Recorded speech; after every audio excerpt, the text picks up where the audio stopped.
India is the fastest growing economy in the world. Recent years have brought a new level of prosperity to many people. But the gap between the rich and the poor, the haves and the have-nots, is growing. Bengaluru, formerly known as Bangalore, is the centre of India's high-tech industry. A city known for its parks and its nightlife. It's even got a former royal palace styled after England's Windsor Castle. The software boom has seen the city grow massively, from something like 8 million to 12 million people in just 10 years. The tragedy is that a third of the population live in slums. 2,000 separate slums, millions of people. 400,000 street children. 100,000 children in child labour. Slums mean overcrowded conditions, poor sanitation, inadequate water supply, malnutrition, sickness, what's being called multi-dimensional poverty. My colleague Trevor King and I were taken to visit one of those slums by D.P. Daniel of the Yuvalok Foundation. I'm Michael. I did that. Yeah, 8 of them in a small home like this, and hardly about 6 feet by 10 feet. Yeah. Are there any toilet facilities, washing facilities anywhere? Toilet alla evening. They use a neighbor's toilet. Plus there will be a community toilet also, but that will be a little way.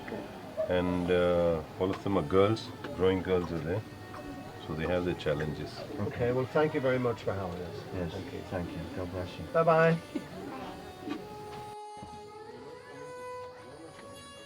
Children are often the ones to suffer most.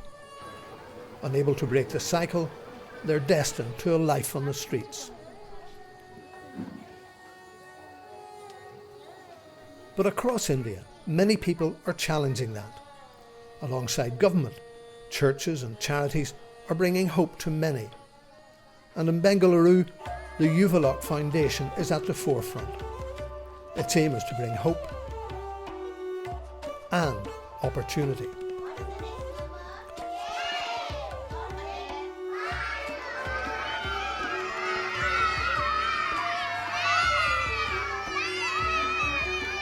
Looking at these children, happy, healthy and well cared for, you wouldn't immediately realise that most of them come from the city's biggest slum, nor that half of them are former child labourers. 50% of the kids who come to our school, this school here, are single parent kids. The fathers would have abandoned them, or sometimes it's even the mother. You ask a boy, where's your mom or your dad? And he will say, I don't know, I'm living with my grandmom. So we go up, our teacher or one of our staff might go to the slum and ask the grandmother, and he says, no, he's not really my grandson. I just saw him, he didn't have a place to sleep. I said, come and sleep here, So that's how it is. So it's bad. The background of one pupil, Teresa, is typical. Teresa, she's in the 6th standard at Yuvalok, studying at Yuvalok High School. Well, she doesn't have a mom. Her mom, with some domestic conflict, she committed suicide and she's no more. And her father, he just walked away with another woman. And so she was left all alone. And then her grandmother, that is her father's mother, she took interest and then she started taking care of Teresa. And how would they survive? How would they get money? What do they do? Well, survival is very difficult. Like her grandmother, she just, because she's also pretty old and she cannot do much.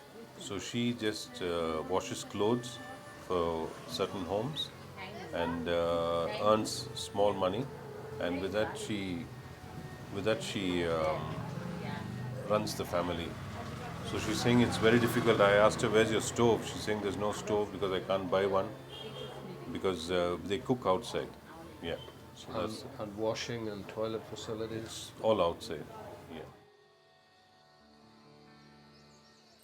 Here and at several other sites, Yuvalok provide high-quality English language education to the poorest of the poor.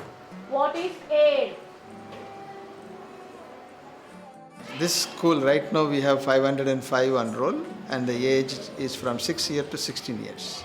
Most of the children are coming from slums and also from nearby area where they are marginally low income group and most of them are single parents. We have a full-fledged computer lab, we have a library and also we have a science lab.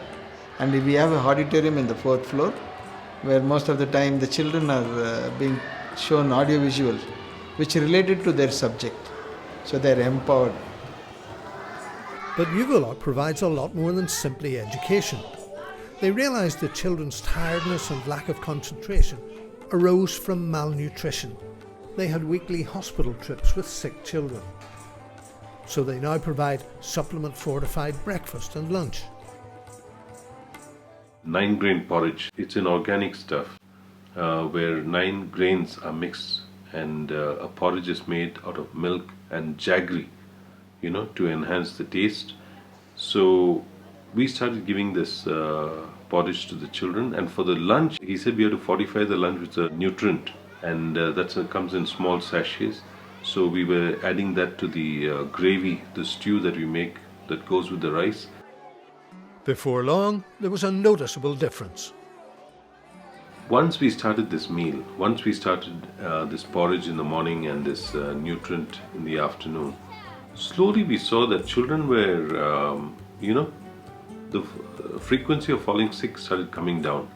And over a period of time, I would say even 9 months, we suddenly saw that, there was this Tuesday going to the hospital started reducing. And to cut the story short, we had a nurse with us who used to take these children. Unfortunately, she lost her job because the children started recovering well, and we had very, very few cases of children falling sick. When they come here, we give them the holistic care. We take care of their physical need, spiritual need and emotional need. So that the children knows that here we provide what they lack at home. So many times the children does not want to go back. They want to stay here. The school was built in 2007 on donated land. But Yuvalok's beginnings were more than a decade earlier, when Sam Radchakur, at that time working with Youth for Christ, discovered that only 25% of children were in education. 75% were either on the streets or working as child labourers. Sam and his wife started bringing children into their own home. Children known as rag pickers, who scoured the city's dumps for food and clothes. They were full of cuts and bruises being rag pickers, and they were literally in tatters, So we sent them into the shower, we showered them, we dressed them because of their bruises and cuts. And then we listened and heard their stories. Inside a month, there were 25 boys and girls coming regularly. Since their families couldn't afford to send them to school, Sam started a free school for them. At first, his friends in church helped him fund it. Eventually, the school attracted grants and even some money from businesses. We just kept growing from there on. This is way back in 1993. And of course, numbers could go up. We have 1,500 kids now. If we had the space, if we had the proper kind of staff, I think we would keep on growing. So yeah, that's how we started, and there's no looking back really. We don't stop after their studies here. We continue to support them to carry on the graduation. When we first began, we thought we'll give them a basic education.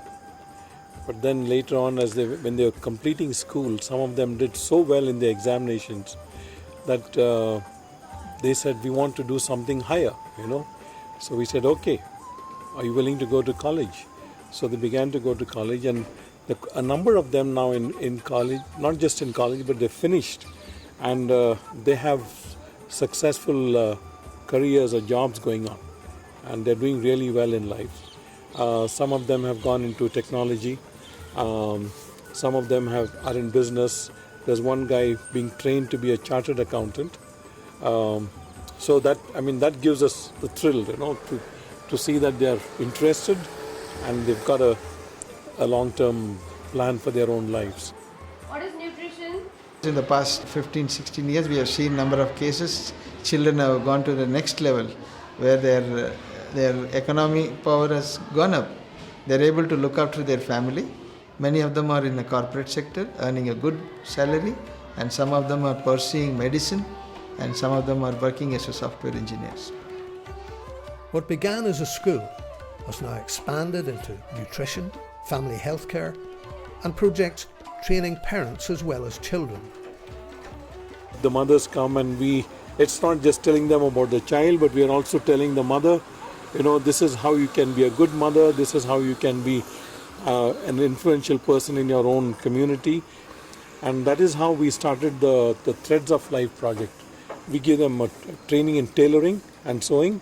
It's a 1-year course. At the end of it, we give them a sewing machine, and so that they can work from their own homes. But then there are younger women who have some educational background. They get jobs in garment factories.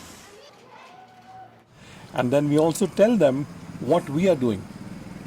And these are Muslim women, Hindu women, and we say, okay, we are doing all these things for your kids and teaching them even about Jesus. Do you have any objection? And Hindu women and Muslim women have told us, why should we question you? Because you're doing so much for our kids, for our family. We have no question.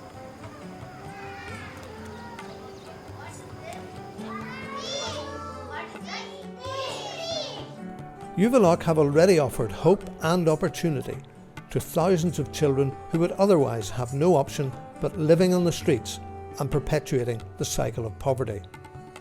They've shown how lives can be successfully turned around. With more finances and more volunteers, that impact would be even greater.